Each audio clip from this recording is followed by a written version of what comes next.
Kita ibarat pohon semakin tinggi itu kan goyangan angin juga semakin kencang terhadap Samsul Cindy. Apakah tidak menjadi tantangan bagi PKB sendiri dengan adanya kader yang boleh dikatakan tanda kutip dan koma hengkang mendukung pasangan yang lain ini, Pak Samsul?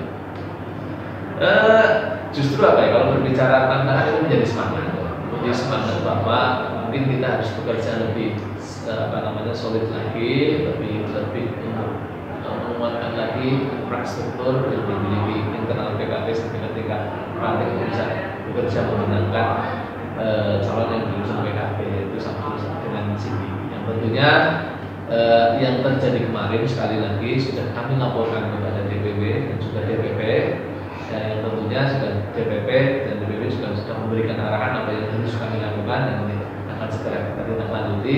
Intinya apapun itu yang sudah terjadi, maksudnya juga membaik, pengabdiannya banyak ke masyarakat melalui PKB, yang akan kita terus tetap rangkul semuanya yang mungkin kemarin hadir untuk semakin mensulitan PKB.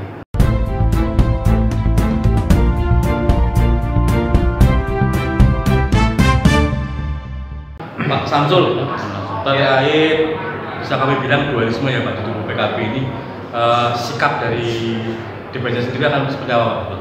Oke, sebelum itu saya hari ini menghadiri pelantikan anggota DPRD Kabupaten Cilacap, 50 anggota DPRD. Karena itu saya ingin mengucapkan selamat kepada 50 anggota DPRD yang dilantik oleh Ketua Pengadilan Negeri Cilacap dan terkhusus untuk 8 anggota DPRD dari fraksi PKB yang dilantik. Sekali lagi ucapkan selamat, semoga dengan dilantiknya tadi semuanya anggota DPRD semakin bisa amanah menangani masyarakat. Terus yang selanjutnya terkait dengan pertanyaan, saya sampaikan bahwa di PKB tidak ada dualisme karena SK yang berlaku hanya satu, yaitu kami kebetulan tetap menjadi saya ketua, selalu sekretaris, dan kemudian Pak Haji Munir selaku bendahara. Tentunya ketika ada hal-hal yang di luar dilakukan di luar pengurusan inti, itu adalah sebenarnya bukan mengatasnamakan sebagai struktural PKB atau PKB secara resmi. Itu mungkin dilakukan secara pribadi dan mungkin mengatasnamakan PKB. Artinya itu sebagai kader PKB apakah nanti akan mengingkari dari SK yang sudah turun ya Pak? Itu ada sanksi atau bagaimana? Sudah kami laporkan tentunya kepada DPP, DPP, terus apapun itu dinamika sudah kami laporkan. Yang tentunya nanti DPP dan PP akan memberikan tindakan sesuai dengan ADART yang ada di. Untuk meyakinkan kesulitan PKB sendiri Pak, seperti apa nanti ke depan? Kesulitannya yang tentunya satu insya Allah dalam waktu dekat, kemudian dari Kamis besok kita akan melaksanakan deklarasi. Sebenarnya penguatan lagi, kalau berbicara sudah dengan deklarasi, kita sudah pernah dulu mendeklarasikan bahwa calon bupati itu saya sebagai ketua DPC, terus kemudian calon gubernurnya itu khusus itu sudah pernah dideklarasikan. Tapi memang untuk menguatkan kembali, salah satunya yang kita lakukan dalam waktu dekat adalah deklarasi ada fraksi yang baru, terus kemudian bangun dari PKB dan juga dari DPAC.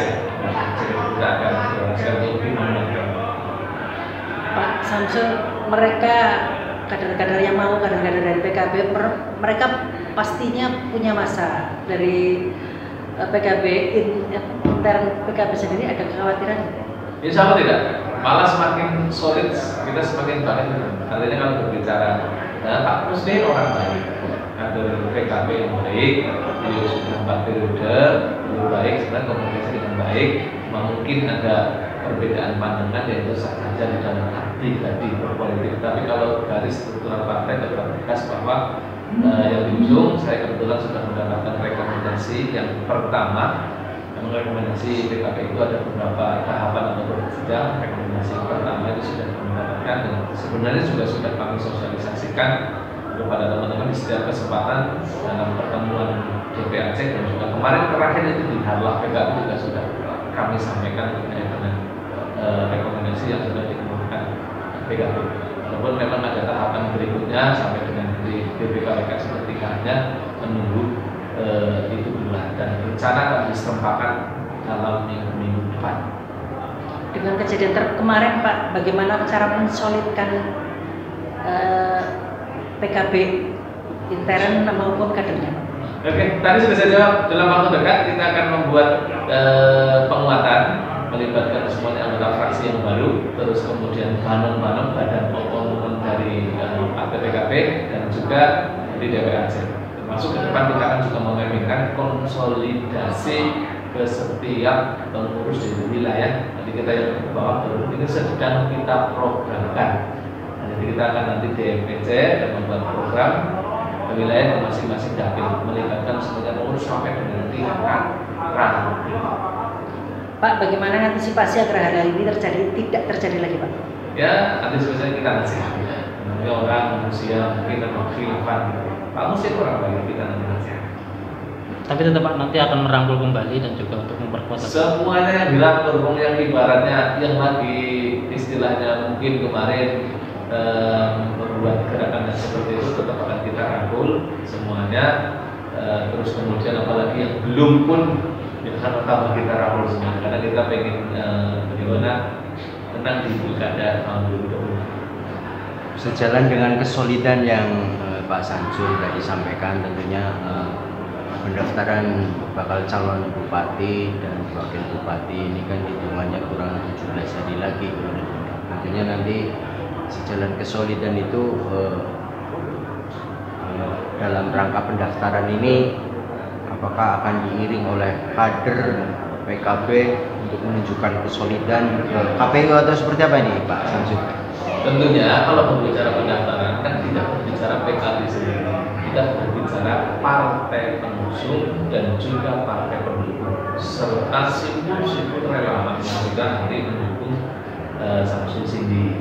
Satu yang utama adalah nanti kesepakatan partai pengusung pasti akan bersama-sama untuk mengantarkan ke KPU disertai oleh partai pendukung dan juga calon teman-teman relawan yang siap nanti. Jalan dengan itu juga mungkin kalau kita ibarat pohon semakin tinggi itu kan goyangan angin juga semakin kencang terhadap Samsul Cindy. Apakah tidak menjadi tantangan bagi PKB sendiri dengan adanya kader yang boleh dikatakan tanda kutip dan koma hengkang mendukung pasangan yang lain ini Pak Samsul? Justru apa ya, kalau berbicara tantangan itu menjadi semangat bahwa mungkin kita harus bekerja lebih solid lagi, lebih untuk menguatkan lagi infrastruktur yang dimiliki internal PKB sampai ketika partai bisa bekerja memenangkan calon yang diusung PKB itu sama dengan Cindy. Yang tentunya yang terjadi kemarin sekali lagi sudah kami laporkan kepada DPW dan juga DPP, yang tentunya sudah DPP dan DPP juga sudah memberikan arahan apa yang harus kami lakukan dan ini akan segera kita tindak-lanjuti. Intinya apapun itu yang sudah terjadi, maksudnya juga membaik, pengabdiannya banyak ke masyarakat melalui PKB yang akan kita terus tetap merangkul semuanya yang mungkin kemarin hadir untuk semakin mensulitan PKB. Pak Samsul, menindaklanjuti pembicaraan ketua tadi di sidang. Kalau ketua sementara itu dari PKB ditandatangani oleh Pak Samsul sendiri sama Pak Nusani. Sementara PDIP ditandatangani oleh DPD-nya. Seperti apa ya Pak?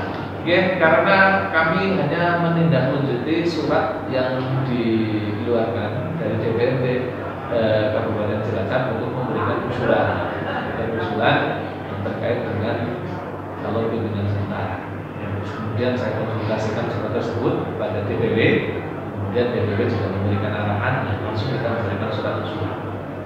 Ya, walaupun itu sambil guyon kayaknya menggelitik banget, makanya kita pertanyakan gitu. Untuk arahnya fraksi nanti seperti apa Pak? Ada mungkin penekanan untuk fraksi-fraksi yang nanti akan di DPR? Ya tentunya apalagi fraksi ini kan mewakili 8 orang ini mewakili PKB untuk di DPRD. Yang tentunya kalau berbicara ke depan terkait dengan pilkada, teman-teman 8 fraksi itu menjadi uji coba untuk pemenangan yang diusung oleh PKB. Artinya di setiap dapil kan ada bahkan ada yang 2 orang di Dapil di Dapil 3 dan juga di Dapil 5 tentunya akan menjadi ujung tombak untuk memenangkan calon presiden besok PKB. Salah satunya apa Pak? Mengoptimalkan para relawan yang pada di caleg-caleg itu. Tentunya kemarin kan teman-teman yang terpilih yang tadi barusan dilantik ini memiliki basis masa dukungan yang itu akan kita optimalkan. Karena kalau berbicara sebenarnya PKB sudah punya modal 189.000 suara, terus kemudian ditambah Golkar 130.000 suara, nanti ditambah ada teman-teman PKS, terus kemudian ada teman-teman Demokrat, itu yang minimal suara yang akan menjadi modal. Walaupun ini belum ditentukan, tapi kita yakin karena kita juga nanti didukung oleh banyak sumber-sumber lewat ini yang akan semakin besar. Kita targetkan 50% lebih besar. Pak, kemarin Pak Didi Yudi Cahyadi mengatakan belum dapat rekom. Artinya apa ini Pak? Masyarakat juga ambigu ini terkait dengan mungkin karena istilahnya banyak sekarang itu mekanisme di partai itu kan macam-macam. Jadi begini, saya sampaikan sekali lagi, saya sudah mendapatkan rekom yang pertama dari PKB, rekom asli langsung ditandatangani dari DPP. Terus kemudian mekanismenya begitu sudah clear koalisi, kemudian untuk diusulkan ke DPP melalui Bapilu. Nah, kemudian PKB kebetulan ada rencana serentak. Kemarin semalam baru Ketua DPP pengajian di Cilacap dan kami sampaikan informasi kemungkinan juga antara minggu depan tanggal mulai 18 sampai dengan tanggal 25 seperti itu sudah kami berikan rekomendasi yang sudah berpasangan yang di KWK. Jadi kalau mereka partai kan ada yang pertama surat tugas, ada yang kemudian rekomendasi atau kadang SK, baru terakhir BPKWK. Ada yang tak tahapan dulu. PKB kalau tidak salah ada 2 tahapan, rekomendasi 1 dan rekomendasi BPKWK. Berarti besok BPKWK-nya yang siap. Sudah jelas masyarakatnya ini ya. Oke. Pesan apa Pak yang terakhir yang ingin disampaikan Bapak kepada PKB sendiri juga masyarakat Kabupaten Cilacap karena menjelang Pilkada 2024 di Cilacap? Untuk seluruh kader PKB yang mengurus baik pengurus struktural atau simpatisan ataupun kader PKB yang mungkin juga tidak masuk di dalam struktural, saya sebagai pengurus DPC PKB Ketua Sekretariat dan Sekretariat dari menyampaikan tentunya mari kita solidkan lagi, mari kita bangkitkan lagi untuk memenangkan calon yang diusung PKB dan insya Allah ya, saya sebagai Ketua DPC diusung nanti dan juga disepakati untuk koalisi dengan partai Golkar, terus kemudian Demokrat, PKS. Oleh karena itu, satu lagi partai pengusungnya dan juga partai PSI. Dan coba menyusun partai yang lain lagi dari yang non parlemen juga akan memberikan dukungan. Dan tentunya Cilacap yang kita menangkan karena kita semuanya punya niat baik untuk membuat Cilacap lebih baik lagi, lebih percaya lagi, lebih maju dan lebih besar lagi. Yang kedua saya nitip untuk jangan menjelek-jelekan yang lain.